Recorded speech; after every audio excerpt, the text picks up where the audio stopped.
नमस्ते बच्चों, कैसे हैं आप सब। आज हम कक्षा 11 अनिवार्य हिंदी की पाठ्य पुस्तक आरोह में से निर्मला पुतुल की कविता आओ मिलकर बचाएं का अध्ययन करेंगे। सबसे पहले मैं उनका परिचय पढ़ देती हूँ। उनका जन्म सन 1972 दुमका झारखंड में हुआ। प्रमुख रचनाएं नगाड़े की तरह बजते शब्द, अपने घर की तलाश में। निर्मला पुतुल का जन्म एक आदिवासी परिवार में हुआ। इनका प्रारंभिक जीवन बहुत संघर्ष में रहा। घर में शिक्षा का माहौल होने के बावजूद रोटी की समस्या से जूझने के कारण नियमित अध्ययन बाधित होता रहा। निर्मला जी का जन्म आदिवासी परिवार में, आदिवासी समाज में हुआ। हालांकि उनके पिता और चाचा शिक्षक थे, फिर भी घर में अभाव था, संघर्ष था, तो इसलिए वे रोटी की समस्या से जूझने के कारण, मतलब गरीबी से जूझने के कारण, वे नियमित रूप से स्कूल जाकर पढ़ाई नहीं कर पाई। बावजूद इसके नर्स बनने पर आर्थिक कष्टों से मुक्ति मिल जाएगी, यह विचार करके उन्होंने नर्सिंग में डिप्लोमा किया कि भाई नर्स बनने पर इन परेशानियों से मुक्ति मिल जाएगी, आर्थिक कष्टों से, अभाव से मुक्ति मिल जाएगी। इसलिए उन्होंने नर्सिंग में डिप्लोमा किया और काफ़ी समय बाद इग्नू से स्नातक की डिग्री प्राप्त की। संथाली समाज और उसके राग बोध से गहरा जुड़ाव पहले से था। नर्सिंग की शिक्षा के समय बाहर की दुनिया से भी परिचय हुआ। दोनों समाजों की क्रिया प्रतिक्रिया से वह बोध विकसित हुआ, जिससे वह अपने परिवेश की वास्तविक स्थिति को समझने में सफल हो सकी। उनका जन्म परवरिश तो हुई संथाली आदिवासी समाज में, लेकिन पढ़ने के लिए वे बाहर गईं तो शहरी सभ्यता से भी उनका परिचय हुआ और अपने गांव को भी वो जानती थी, समझती थी। तो इससे उन्हें जो बोध विकसित हुआ, उससे वे अपने परिवेश की वास्तविक स्थिति को सही ढंग से समझ पाई। और इसीलिए इस कविता में उनकी ये व्यथा चित्रित हुई है कि जो हमारे गांव हैं वे बिल्कुल शहरों में तब्दील न हो जाएं, शहरी सभ्यता में बदल न जाएं। उन्होंने आदिवासी समाज की विसंगतियों को तल्लीनता से उकेरा है। आदिवासी समाज की क्या विसंगतियां होती हैं, क्या विडंबनाएं होती हैं, क्या पीड़ाएं होती हैं और कैसी वहाँ की परिस्थितियां होती हैं, उनको उन्होंने बड़े ही तल्लीनता से, मतलब बहुत ही दिल से उकेरा है, चित्रित किया है। कड़ी मेहनत के बावजूद खराब दशा, कुरीतियों के कारण बिगड़ती पीढ़ी, थोड़े लाभ के लिए बड़े समझौते, पुरुष वर्चस्व, पुरुषों का वर्चस्व जो हर समाज में रहा है, स्वार्थ के लिए पर्यावरण की हानि, शिक्षित समाज का दिक्कुओं और व्यवसायियों के हाथों की कठपुतली बनना आदि वे स्थितियां हैं जो पुतुल की कविताओं के केंद्र में हैं। उनके आदिवासी समाज में भी वही समस्याएं थी जो शहरी समाजों में भी होती है। वे आदिवासी जीवन के कुछ अनछुए पहलुओं से कलात्मकता के साथ हमारा परिचय कराती हैं और संथाली समाज के सकारात्मक और नकारात्मक दोनों पहलुओं को बेबाकी से सामने रखती है। मतलब संथाली समाज के जो अच्छे और बुरे जो दोनों पहलू हैं, जो दोनों पक्ष हैं, उन्हें बेबाकी से, बिना किसी डर के, निर्भीकता के आराम से सामने रखती है। संथाली समाज में जहाँ एक और सादगी, भोलापन, प्रकृति से जुड़ाव और कठोर परिश्रम करने की क्षमता जैसे सकारात्मक तत्व हैं, वहीं दूसरी ओर उनमें अशिक्षा, कुरीतियाँ और शराब की ओर बढ़ता झुकाव भी है।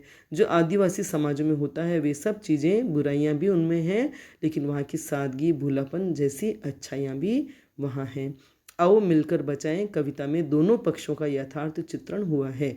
बृहत्तर संदर्भ में यह कविता समाज में उन चीज़ों को बचाने की बात करती है जिनका होना स्वस्थ सामाजिक प्राकृतिक परिवेश के लिए जरूरी है। बृहत्तर संदर्भ में मतलब विस्तृत संदर्भ में यह कविता समाज में उनकी जो स्थानीयता है, जो मौलिकता है, उसको बचाने की बात करती है, जिनका होना वहाँ के स्वस्थ सामाजिक और प्राकृतिक पर्यावरण के लिए, परिवेश के लिए जरूरी है। प्रकृति के विनाश और विस्थापन के कारण आज आदिवासी समाज संकट में है।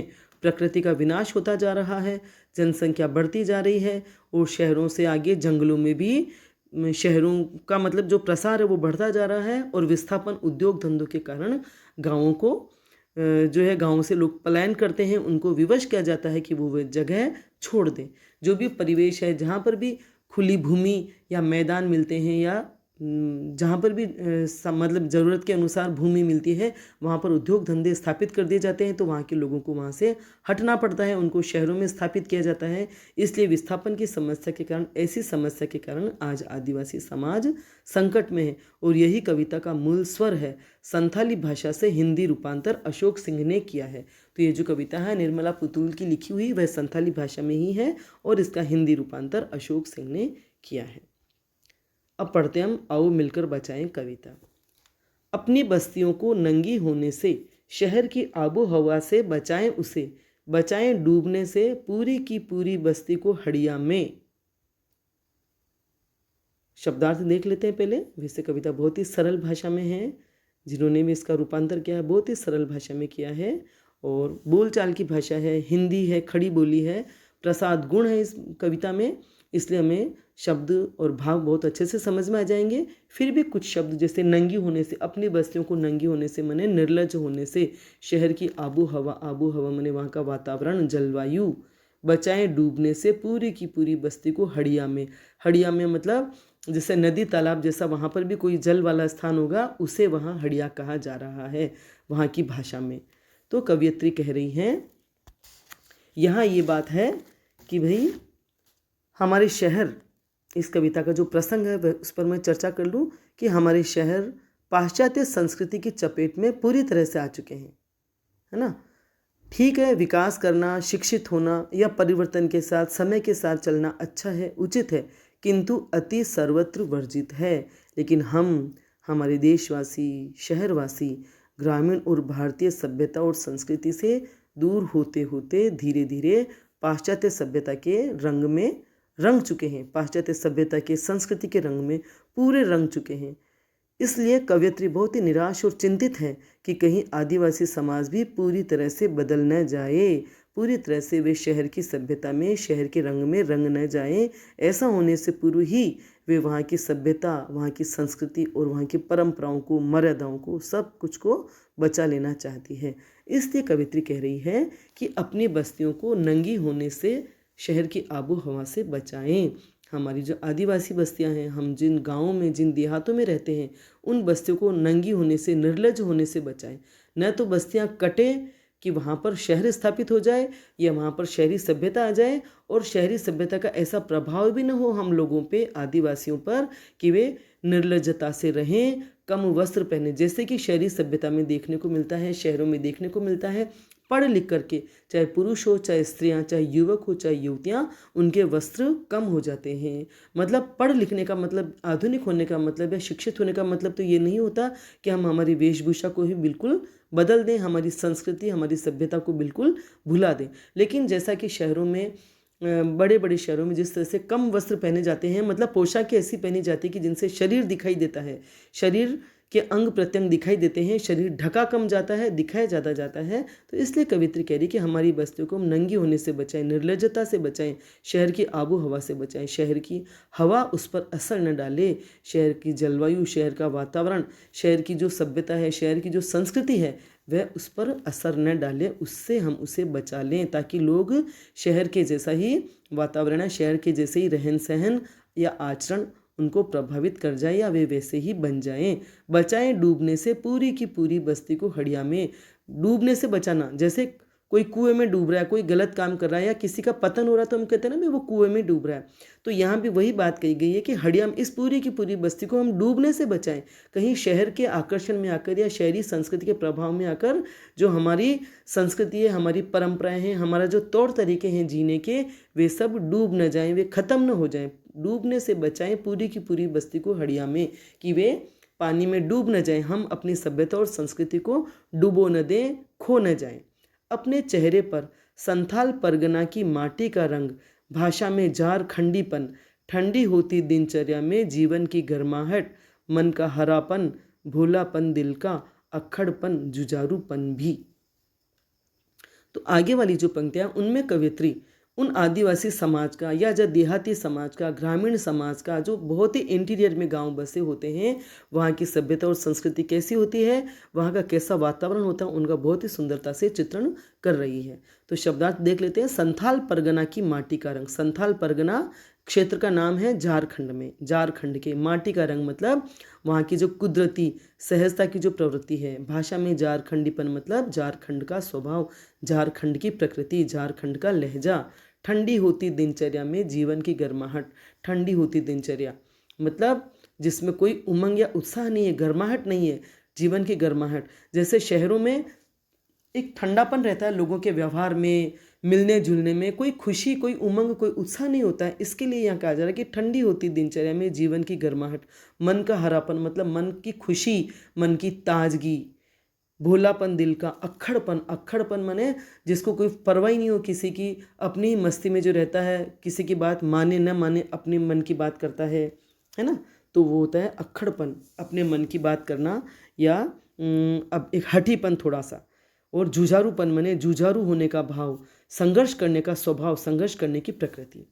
तो कवित्री कह रही है कि भाई अपनी बस्तियों को नंगे होने से बचाएं और अपने चेहरे पर संथाल परगना की माटी का रंग, अपने चेहरे पर मतलब हर व्यक्ति या महिला या पुरुष के चेहरे पर माटी का रंग हो। मतलब हम जैसे शहर की सभ्यता की वजह से बन ठन के लोग रहते हैं, मेकअप करना, एक कृत्रिम बनाव, कृत्रिम सजावट, कृत्रिम साज सज्जा, तो वो न हो। कुदरती सहज सौंदर्य, सहज लावण्य जो गाँव के लोगों का होता है, गाँव की महिलाओं का होता है, वह बना रहे। अपने चेहरे पर संथाल परगना की माटी का रंग बना रहे। कुदरती सौंदर्य, कुदरती लावण्य, एक सहज सौंदर्य जो प्राकृतिक सौंदर्य, प्रकृति के बीच, प्रकृति के खुले परिवेश में, खुले आंगन में जब हम रहते हैं, एक कुदरती वायु का जो सेवन करते हैं और हरे भरे खेतों के बीच जिनका जीवन बीतता है, उनका एक नैसर्गिक सौंदर्य होता है, तो वह माटी का रंग बना रहे। और उनकी भाषा में, उनकी बोलचाल में, उनकी बातचीत में झारखंड की जो प्रकृति है, झारखंड का जो लहजा है, झारखंड की जो बोलचाल है, वह बनी रहे। ठंडी होती दिनचर्या में जीवन की गर्माहट, शहरों में जिस तरह से दिनचर्या ठंडी हो जाती है, लोग बाग यंत्र की तरह, मशीन की तरह आते हैं, सुबह जागते हैं, अपनी दिनचर्या के कार्य करते हैं और काम पर चले जाते हैं, काम से आते हैं थके हारे और वैसे ही खाना खाया और सो जाते हैं। मतलब न तो अपने घर परिवार से भी वो इतना खुश होकर के या मिलजुल करके बैठना, बातचीत करना, हंसना, खिलखिलाना, ये सब चीज़ें नहीं होती है। तो इसलिए वो कह रहे कि ऐसी शहर की जो ठंडी हो गई है दिनचर्या, जीवन की गर्माहट जहाँ खत्म हो गई है, जीवन की उमंग, उत्साह, ऊर्जा जहाँ खत्म हो गई है, बस एक ठंडा ठंडा जीवन सब जी रहे हैं, ठहरा हुआ सा, निढाल सा, ठहरा हुआ सा, जिसमें कोई जोश है न उमंग है। तो ऐसी ठंडी होती दिनचर्या में जीवन की गर्माहट, मन का हरापन, मन की खुशियाँ, मन की ताजगी, मन का हरा भरापन, भोलापन दिल का, ये सब शहरों से खत्म हो चुका है। मतलब ये सब शहरों में कम हो गया है, या शहरों में बनावटीपन, कृत्रिमता आ गई है। बस व्यक्ति जी रहे हैं यंत्र की तरह। वहाँ जो एक ताजगी, जो उमंग, उत्साह होता है, वह सब खत्म हो चुका है। भोलापन दिल का, न दिलों में वो सरलता है, न भोलापन है। अक्खड़पन, जुझारूपन भी, न लोगों में अक्खड़पन है अपने मन की करने का, या एक निश्चिंतता का, मस्ती का, कि किसी की परवाह न करने का। जुझारूपन भी, जुझारू मतलब अपनी समस्याओं से जूझने का। ये नहीं कि कोई समस्या आई तो चिंता में पड़ गए या दुखी हो गए या निराश हो गए, नहीं। वहाँ कोई भी प्रॉब्लम आती है गाँवों में तो लोग बाग मिलजुल करके उसका सामना करते हैं। उनमें एक जुझारूपन है, एक मजबूती है, एक कठोरता है।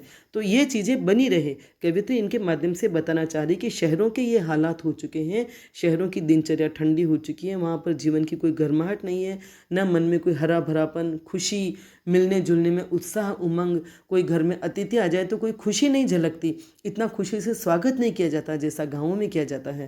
तो ये जो सारी प्रवृत्तियाँ वहाँ की है, वे यहाँ न आए, ये सब चीज़ें यहाँ की बनी रहे। अक्खड़पन, जुझारूपन भी, भोलापन दिल का, भीतर की आग, धनुष की डोरी। भीतर की आग मतलब भीतर की गर्मी, उमंग, उत्साह, लोगों से मिलने जुलने का, खुशियाँ जो बनी रहती है, वो भीतर की आग जलती रहे, मतलब भीतर में उमंग और उत्साह बना रहे। धनुष की डोरी, तीर का नुकीलापन, कुल्हाड़ी की धार, जंगल की ताज़ी हवा, नदियों की निर्मलता, पहाड़ों का मौन, गीतों की धुन, मिट्टी का सौंधापन, फसलों की लहलहाहट। तो इन पंक्तियों में गांव का चित्रण हो रहा है। मतलब आदिवासी समाज, ग्रामीण समाज, देहाती समाज का क्या वातावरण होता है, वहाँ का कैसा प्राकृतिक सौंदर्य होता है, और किस तरह से जो वहाँ का मतलब वहाँ जो हकीकत होती है उसका यथार्थ चित्रण इन पंक्तियों में किया है कवित्री ने। बहुत ही सुंदर लग रही कविता, बहुत ही प्यारी है कविता और बहुत ही सुंदर है कविता।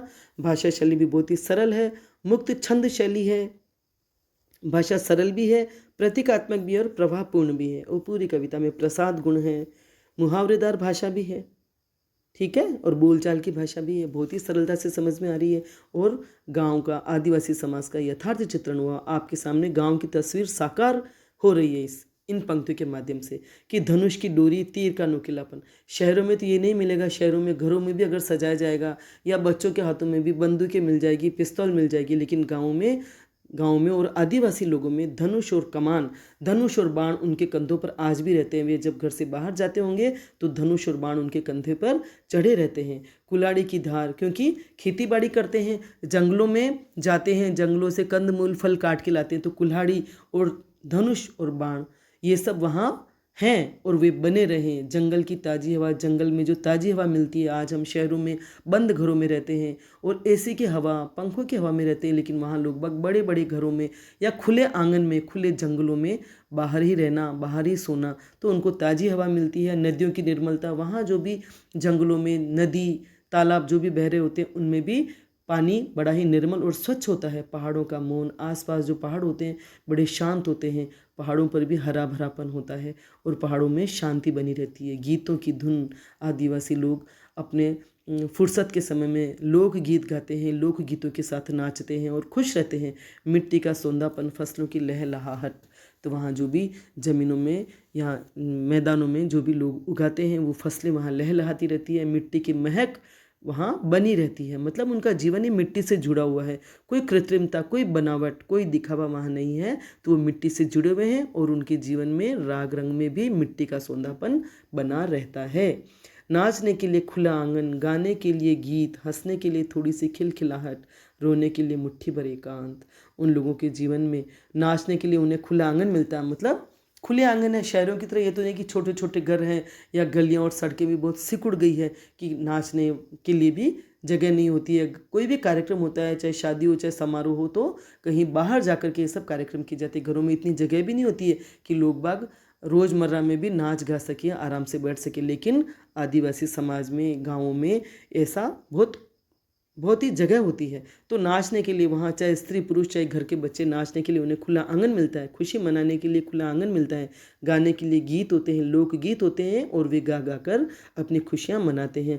हंसने के लिए थोड़ी सी खिलखिलाहट, खिलखिला कर हंसते हैं। ऐसे नहीं कि हम बड़े ही बुद्धिजीवियों की तरह मंद मंद मुस्कुराना, या मुस्कुराना भी नहीं, तो हंसने के लिए थोड़ी सी खिलखिलाहट और रोने के लिए मुट्ठी भर एकांत।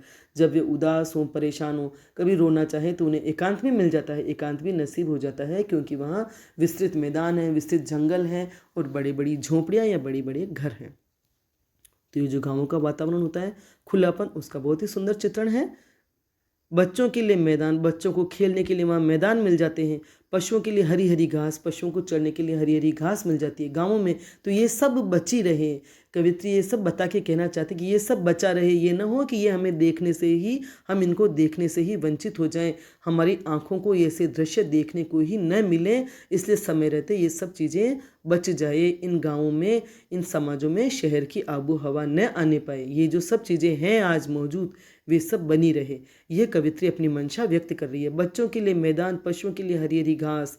शहरों में तो पशु भी देखने को नहीं मिलते, या होते हैं तो उनको भी पकड़ लिए जाते हैं। शहर में, बड़े बड़े शहरों में हम जाएं तो जो हमारी सभ्यता, हमारी संस्कृति है, गायों को, कुत्तों को रोटी डालना, तो वो भी हम तरस जाते हैं गायों को देखना और कुत्तों को देखना भी, कि हम जो उनके लिए रोटी बनाते हैं तो वो भी हम उनको नहीं खिला पाते, नहीं दे पाते। बूढ़ों के लिए पहाड़ों की शांति, ऐसे पहाड़ आसपास होते हैं कि जो घर के वृद्ध हैं या बुजुर्ग हैं उनको वहाँ पर जा कर के बैठ कर के शांति मिल जाती है। तो ये सब चीज़ें बनी रहे। और इस अविश्वास भरे दौर में थोड़ा सा विश्वास, थोड़ी सी उम्मीद, थोड़े से सपने, जो शहरी सभ्यता चारों ओर फैलती जा रही है, जो वहाँ का वातावरण, वहाँ का रहन सहन, वहाँ का खान पान, बोलचाल, सब कुछ आधुनिकता जो भी दिखा वो सब फैलता जा रहा है और बड़े ही अविश्वास के माहौल में रहते हैं शहरी लोग। और ये थोड़ा थोड़ा गाँव में भी आने लगा है। इसलिए कवित्री कह रही है कि इस अविश्वास भरे दौर में भी, इस अविश्वास भरे माहौल में भी, जबकि गाँव पर शहरों की संस्कृति गाँव में घुसपैठ कर रही है, गाँव के लोग शहरों में जाके बस रहे हैं, और जब वे शहरों से लौट के आते हैं तो अपने साथ वहाँ की सभ्यता, वहाँ की संस्कृति, खान पान, रहन सहन और संस्कार लेके आते हैं, और वो जो वहाँ के रहने वाले लोगों में भी उनका प्रवेश हो जाता है। तो इस अविश्वास भरे दौर में थोड़ा सा विश्वास, थोड़ी सी उम्मीद, थोड़े से सपने, आओ मिलकर बचाएं। मतलब थोड़ा सा विश्वास हम बचा के रखें, थोड़ी सी उम्मीद बचा के रखें, थोड़ी सी सपने बचा के रखें कि हमारे गांव खत्म न हो जाए, यहाँ की सभ्यता और संस्कृति लुप्त न हो जाए, कि कभी देखने को भी न मिले ये सब जो चीज़ें, ये सब जो बातें, ये सब जो दृश्य कवियत्री ने चित्रित किए हैं। आओ मिलकर बचाएं, कि इस दौर में भी बचाने को बहुत कुछ बचा है।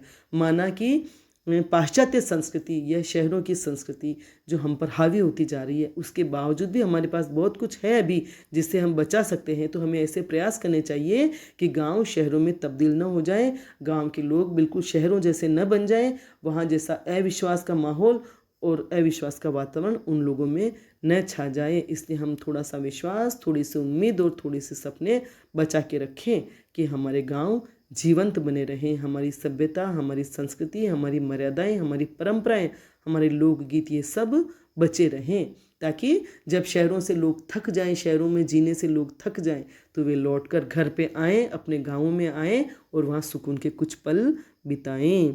इस समय मुझे याद आ रहा है ये जो कोरोना वायरस का जो भी प्रभाव सबने देखा, शहरों में, विदेशों में जो लोग काम कर रहे थे, मतलब कैसे आश्चर्य की बात है कि जो लोग अपने घर गांव छोड़ करके शहरों में जाते हैं और ज़्यादा विकास के लिए, ज़्यादा तरक्की के लिए शहरों को छोड़ करके, देश को छोड़ करके विदेश में जाते हैं। आज जब ये वायरस का प्रभाव हुआ, जब ऐसा समय आया, तो वह सब लौट लौट के अपने घर आ रहे हैं। तो इसका मतलब वास्तविकता, वास्तविक जीवन, वास्तविक सुख शांति, वास्तविक सुकून हमारे अपने गाँवों में और अपने घरों में है। तो हम क्यों पैसों के लिए हम अपने घरों को और गाँवों को छोड़ करके बाहर जाते हैं और वहाँ की सभ्यता और संस्कृति को हम अपने घरों तक लेके आते हैं। यह सोचने का विषय है। कवियत्री ने जिन भाव से कविता लिखी है वो आज भी कितनी प्रासंगिक है।